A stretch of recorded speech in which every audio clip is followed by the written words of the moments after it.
د خپل دشمن چې چا سره تعلق خراب دی د هغه خلاف هر هغه خبره په خپله ژبه باندې راوستلی شو چې د کمې باندې زموږ طاقت وي ځکه دا د انسان نفس دی خو سبا چې دغه دشمن سره ستا د دشمني ختمه شوه محبت پیدا شو بیا په دغه خبرو باندې پښیمانه پریشانه به چې ولې مې کړي داسې خبرې خپل رور سره اوسېږي جګړه دې راغله نو خپل رور سره په دشمنۍ کې دومره حد مه کراس کوه هغه سره ورته اوسېږي سبا به دې ورسره روغه جوړه راغلي په هغه خبرو باندې به پښیمانئ نو زمونږ جګړې په څه باندې دي په قومیت باندې دي په قومیت باندې دي په پارټو باندې دي په پارټو باندې موږ جګړې کوو سبا هغه دواړه پارټۍ نه یو ځای ناستي موږ پکې شرمېږو بیا د دې پارټیانو څه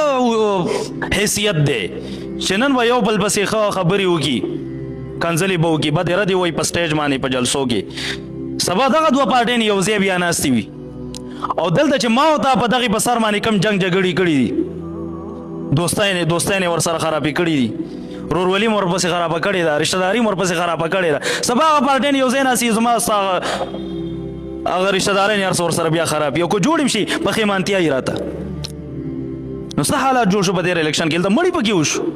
د پارټیانو په سر باندې مړي وشو د یو پارټۍ دپاره د یو لیډر دپاره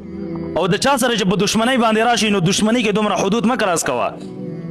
سبا به دغه دشمن ستا ملګری وي او بیا به څه شی ورته پښیمانه به ورته لکه دا اصول دي چې موږ د چا سره تعلق خراب شي نو د هغه خلاف هر قسمه